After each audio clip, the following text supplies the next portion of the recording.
الحمد للہ نحمده ونصلي ونسلم على رسوله الكريم اما بعد فاعوذ باللہ من الشیطان الرجیم بسم اللہ الرحمن الرحیم سبحان الذي أسرى بعبده ليلا من المسجد الحرام إلى المسجد الأقصى الذي باركنا حوله لنريه من آياتنا إنه هو السميع البصير صدق الله العظيم إن الله وملائكته يصلون على النبي يا أيها الذين آمنوا صلوا عليه وسلموا تسليما اللهم صل على سيدنا ومولانا محمد وعلى آله وأصحابه سيدنا ومولانا محمد وبارك وسلم عليه الصلاة والسلام عليك يا سيدي يا رسول الله وعلى آلك وأصحابك يا سيدي يا حبيب الله اللہ رب العزت جل جلالہ وعظم شانہ ولا الہ غیرہ کی حمد و ثنا اور نبی کریم رؤوف الرحیم صلی اللہ علیہ وسلم کے دربار در بارک و بار میں ہدیہ درود و سلام عرض کرنے کے بعد ماہ مقدس ماہ رجب المرجب اس وقت اس کا تیسرا عشرہ شروع ہے اور گزشتہ جمعۃ المبارک کو سے پیوستہ جمعۃ المبارک کو عرض کیا گیا کہ اس مہینے کی جو خصوصیات ہیں ان میں سے ایک بڑی خصوصیت یہ ہے کہ اس ماہ مقدس میں رسول اللہ صلی اللہ علیہ وسلم کو اللہ تعالیٰ نے معراج کی نعمت عطا فرمائی اور معراج النبی صلی اللہ علیہ وسلم اس کو اسراء بھی کہتے ہیں، لیلۃ الاسراء، معراج کی رات، اور بھی اس کے نام ہے۔ بظاہر یہ دو چار الفاظ ہیں لیکن حقیقت میں اس کے نیچے جو کچھ ہے وہ ایک ایسا سمندر ہے جس کا کنارہ نظر نہیں آتا۔ انسان کا ذہن جتنا بھی سوچتا چلا جائے، جتنا بھی اور جس پہلو سے بھی اس کو سوچے، غور و فکر کرے، انسان کے ذہن کی رسائی وہاں تک نہیں پہنچتے جو اللہ تعالیٰ نے اس رات کو رسول اللہ صلی اللہ علیہ وسلم کو اور نبی کریم رؤوف الرحیم صلی اللہ علیہ وسلم کے توسط و توسل سے سرکار دو عالم صلی اللہ علیہ وسلم کی امت کو جو عظمتیں، جو شانیں عطا کی، اور یہ ہزارہا ان گنت معجزات کا ایک کولیکٹیو، ایک مجموعہ ہے، اور یہ وہ خصوصیت ہے جو اللہ تعالیٰ نے اپنی تمام مخلوق میں سے صرف رسول اللہ صلی اللہ علیہ وسلم کو عطا کی ہے۔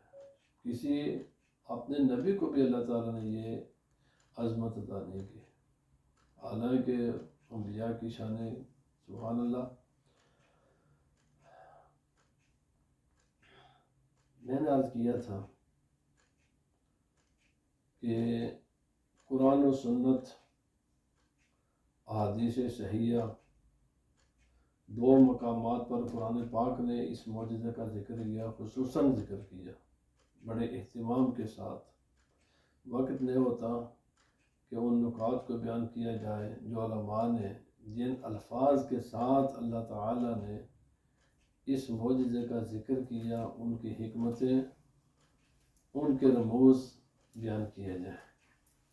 15ویں سپارے کی ابتدائی آیت ہے، پھر 27ویں سپارے میں اللہ تعالیٰ نے اس کو بیان کیا، پھر اصح الکتب بعد القرآن، بخاری شریف، مسلم شریف اور دیگر کتب حدیث نے بڑی تفصیل کے ساتھ اس کا ذکر کیا ہے۔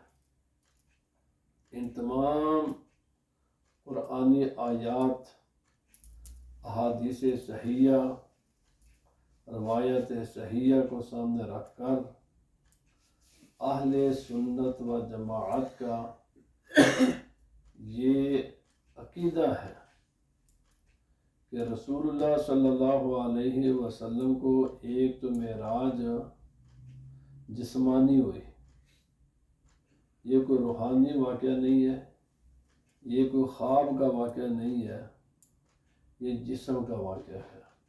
جسم اور روح دونوں، جیسے ابھی ہمارے جسم اور روح دونوں ہیں، تو رسول اللہ صلی اللہ علیہ وسلم کو یہ جو عظمت اللہ تعالیٰ نے عطا کی ہے، سرکار دو عالم صلی اللہ علیہ وسلم کا جسم بھی اور رسول اللہ صلی اللہ علیہ وسلم کی روح مبارک بھی، یہ دونوں کو اللہ تعالیٰ نے یہ عظمت عطا فرمائی ہے۔ تو ایک تو یہ ہمارا عقیدہ ہے کہ روح معال جسم کے ساتھ، اور دوسرا یہ خواب کا واقعہ نہیں ہے۔ بہت سے لوگ کوشش کرتے ہیں اس کی عظمت کو، اس کی شان کو کم کرنے کے لیے، مختلف ہیلے بہانوں سے کہتے ہیں یہ خواب کا واقعہ ہے۔ بھائی یہ خواب کا واقعہ نہیں ہے، یہ عالم بیداری کا واقعہ ہے، جاگتے ہوئے ہے۔ روح مال جسم ہے، اہل سنت و جماعت کا یہی عقیدہ ہے۔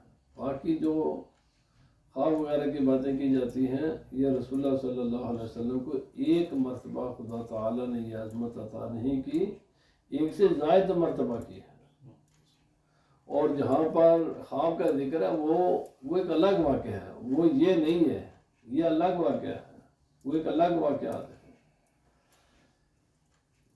دوسری یہ بات میں نے گزشتہ جمعہ میں بھی عرض کی تھی، اس بات پر کوئی کلام نہیں ہے، اور کہاں تک یہ سفر ہوا، بس یہ دو چیزیں عرض کر کے میں آگے چلتا ہوں۔ مشہور نام ہے سدرۃ المنتہا۔ منتہا کا معنی ہوتا ہے اینڈ، تو اس جگہ کا نام جو سدرۃ المنتہا ہے، جہاں جنت ہے، اللہ پاک نے فرمایا انتہا، فرمایا جنت الماوا، خود قرآن پاک نے فرمایا کہ جنت سدرۃ المنتہا کے قریب ہے۔ اللہ رب العزت دو چیزوں خدا تعالیٰ نے قرآن پاک میں بیان فرمایا، الا لہ الخلق والامر۔ اللہ پاک نے فرمایا خالق بھی، یعنی خلق مخلوق، یہ فزیکل وجود، اس کا خالق بھی میں ہی ہوں، اور امر کا مالک بھی میں ہی ہوں۔ جنہیں خدا تعالیٰ خالق بھی ہے اور عامر بھی ہے۔ خلق کی جو انتہا ہوتی ہے، جس کے آگے کوئی مخلوق نہیں ہے، اس کو کہتے ہیں سدرۃ المنتہا، اس کے آگے ہے عالم امر۔ کوئی بھی مخلوق، ایون فرشتے بھی اس پوائنٹ کو کراس نہیں کر سکتے۔ ایون جبرائیل علیہ السلام نے بھی عرض کیا تھا وہاں پہنچ کر کہ اگر ایک بال کے برابر بھی یا رسول اللہ صلی اللہ علیہ وسلم میں یہاں سے آگے بڑھوں نا، تو میرا جسم جل کر راکھ ہو جائے۔ مجھ میں اتنی ہمت نہیں ہے، طاقت نہیں ہے کہ میں اس پوائنٹ سے آگے جا سکوں، کیونکہ اس پوائنٹ کے آگے مخلوق، میں مخلوق ہوں، اور مخلوق کی یہ انتہا ہے، اس کا آگے مخلوق نہیں ہے، اس کا آگے عالم امر ہے۔ اور تو نبی پاک صلی اللہ علیہ وسلم نے پھر سدرۃ المنتہا کے آگے عالم امر میں بھی تشریف لے، جہاں جبرائیل علیہ السلام نہیں جا سکے۔ جبرائیل علیہ السلام تمام فرشتوں کے سردار، سب سے افضل، سب کے رسول، سب کے استاد ہیں۔ جب ان کی جرأت یا ان میں ہمت نہیں تھی کہ وہاں سے آگے بڑھ سکے، تو باقی کوئی فرشتہ کیا جا سکتا ہے؟ اس کے آگے رسول اللہ صلی اللہ علیہ وسلم کے عالم امر میں بھی رسول اللہ صلی اللہ علیہ وسلم یہ بتا دیا رسول اللہ صلی اللہ علیہ وسلم عالم بشریت میں بھی جہاں پر اس کی انتہا ہوتی ہے، اور رسول اللہ صلی اللہ علیہ وسلم اس سے بھی آگے ہے۔ کوئی مخلوق، کیونکہ مخلوق آخری پوائنٹ سدرۃ المنتہا ہے، فرشتے وہیں جا سکتے ہیں، کوئی بھی مخلوق اس سے آگے نہیں جا سکتے، اس کا آگے عالم امر ہے۔ اور عالم امر ہم سب کے سب مخلوق ہیں، ہمارا ذہن بھی مخلوق ہے، ہماری عقل بھی مخلوق ہے، یہ سب چیزیں مخلوق ہیں۔ اب آگے ہے عالم امر۔ عالم امر میں رسول اللہ صلی اللہ علیہ وسلم گئے تو اس کا معنی یہ ہے کہ جہاں بشریت کی، خلق کی انتہا ہو جاتی ہے، رسول اللہ صلی اللہ علیہ وسلم اس سے بھی آگے۔ اب ہم تو اس کے آگے وہ معاملات نیچے آ نہیں سکتے۔ اب عالم امر میں کہاں تک ہے، اس کی حقیقت کو یا خدا جانے یا مصطفیٰ جانے، اس کی حقیقت کو کوئی نہیں جان سکتا، کیونکہ وہ مخلوق وہاں پہنچ ہی نہیں سکتے، جا ہی نہیں سکتے۔ حضرات گرامی، جب مخلوق میں، فرشتوں میں، نہ بشر میں، نہ نوریوں میں کوئی رسول اللہ صلی اللہ علیہ وسلم کے ہم پلہ ہے، مثل ہے، تو باقی کوئی کیا ہو سکتا ہے؟ دوسری بات، رسول اللہ صلی اللہ علیہ وسلم نے اس سفر میں بہت سی چیزیں دیکھی، بہت سی اگر بتائیں، مختلف مواقع پر رسول اللہ صلی اللہ علیہ وسلم نے، میں ان میں سے چند عرض کروں گا۔ ایک تو رسول اللہ صلی اللہ علیہ وسلم نے فرمایا کہ جب میرا سفر کا آغاز ہوا تو میں نے سیدنا موسیٰ علیہ السلام کو دیکھا، ملاحظہ کیا، یہ مسلم شریف حدیث سے پاک ہے کہ میں نے موسیٰ علیہ السلام، اللہ کے پیارے پیغمبر نبی علیہ السلام کو دیکھا، قبر میں کھڑے ہو کر نماز ادا فرما رہے تھے۔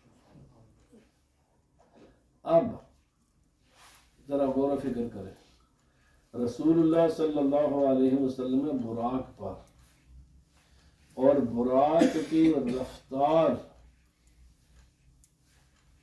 اس کا یعنی براق، یہ اس لائٹ کی جو بل کہتے ہیں بجلی کو، اور براق اس کا مبارکہ ہے، 1,86,000 میل پر سیکنڈ کے حساب سے یہ ٹریول کرتی ہے، تو جو اس سے بھی زیادہ طاقتور ہوگی، کس سپیڈ کے ساتھ وہ جانے والی ہوگی، کیا اس کی سپیڈ ہوگی، کوئی انسان اندازہ کر سکتا ہے؟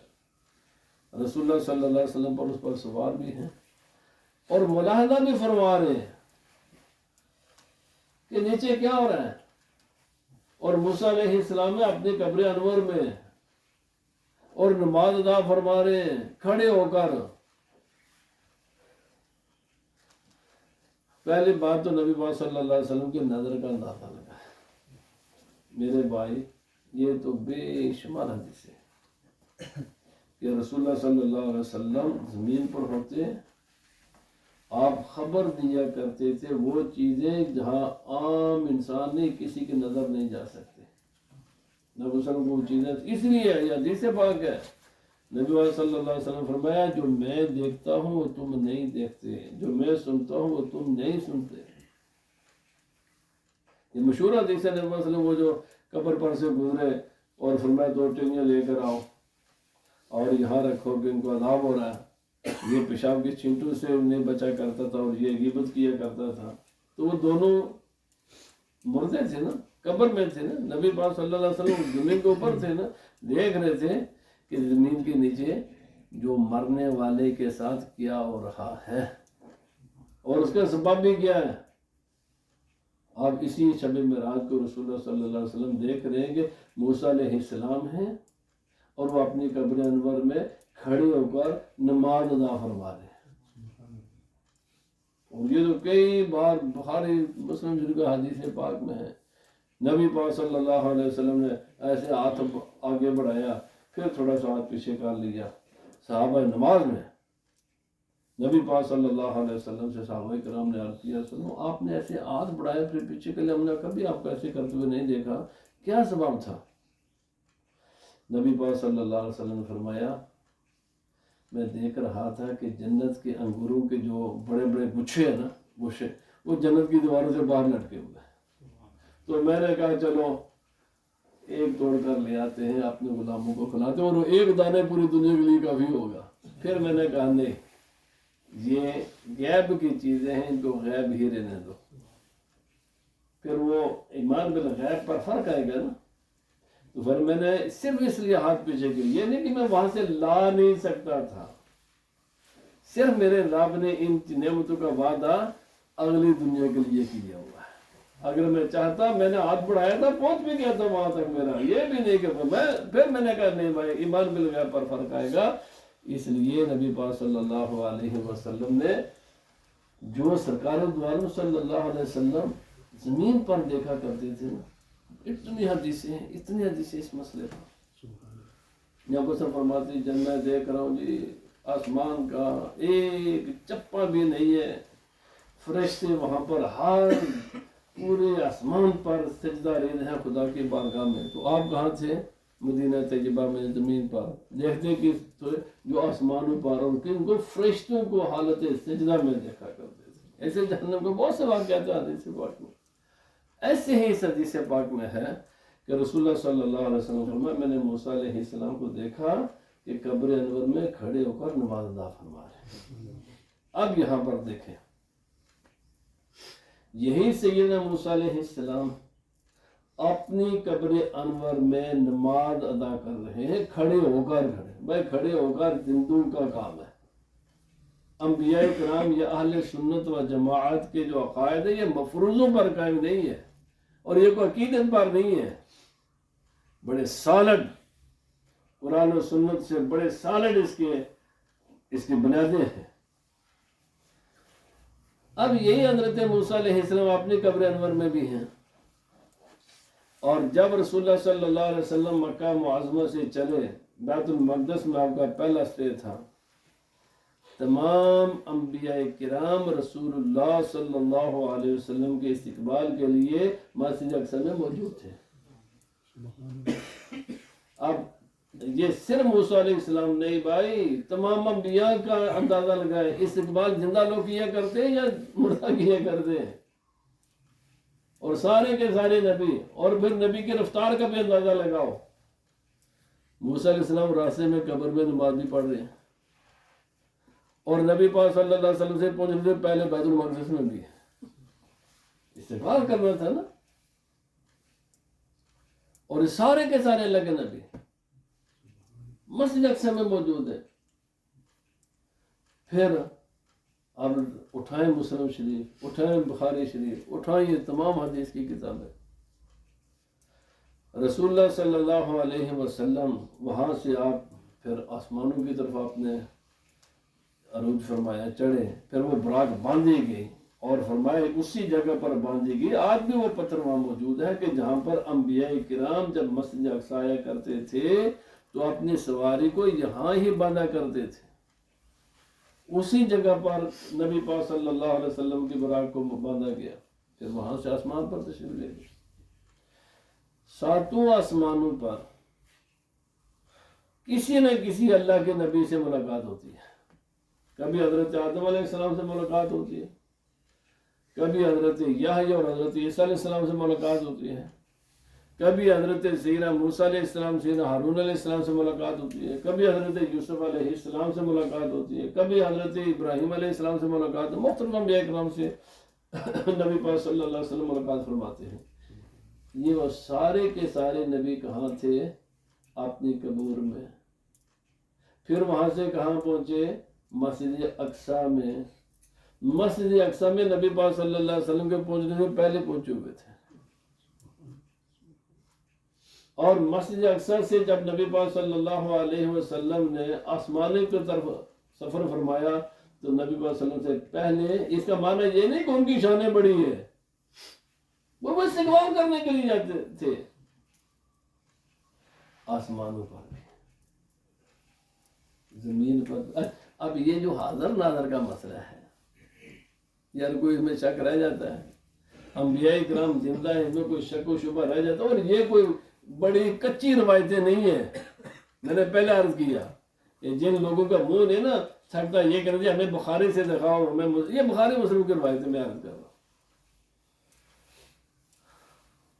یہ۔ اور پھر یہاں پر ایک بات کام ہوا چاہتا ہے، نبی پاک صلی اللہ علیہ وسلم کو جب مسجد اقصی میں پہنچے نا وہاں آپ کو دو چیزیں پیش کی گئی، شراب اور دودھ۔ رسول اللہ صلی اللہ علیہ وسلم نے دودھ کا انتہا فرمایا۔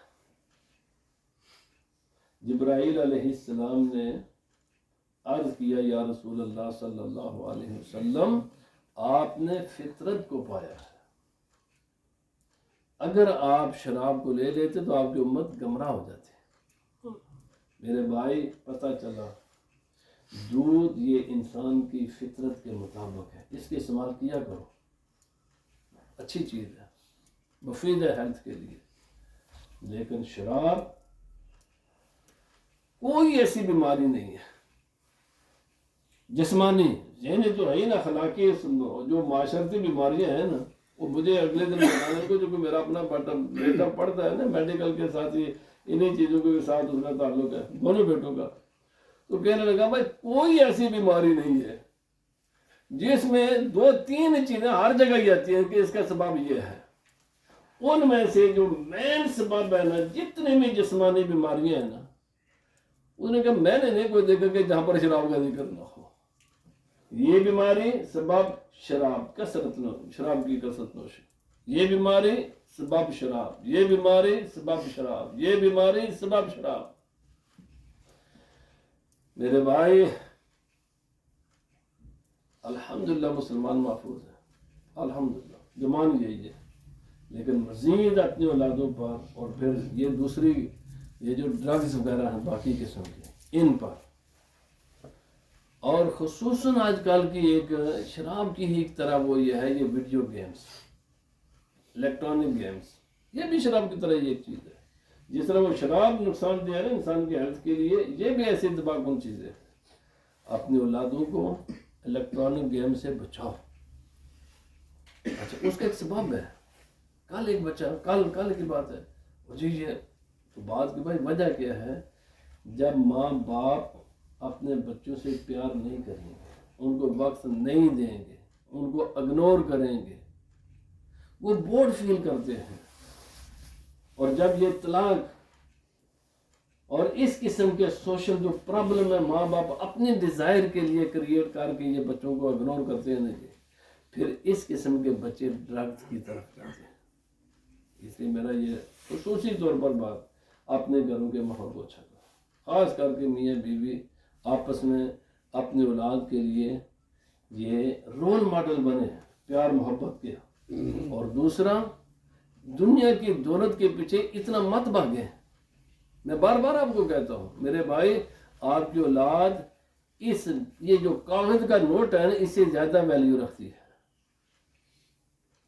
کاغذ کے نوٹ سے آپ کی اولاد کی ویلیو زیادہ ہے، اس پر فوکس کریں، انہیں پیار دیں، ان کو ایک اپنائیت، تاکہ یہ بچے ڈرگ کی طرف اور پھر ان کو بچائیں۔ جب آپ ان کے ساتھ بیٹھ کر کھانا کھائیں گے، پیار کریں گے، محبت کریں گے، تو میرے بھائی وہ بچے جو نا وہ پھر ویڈیو گیم کی طرف، الیکٹرانک گیم کی طرف یا یہ ڈرگ کی طرف نہیں جائیں گے۔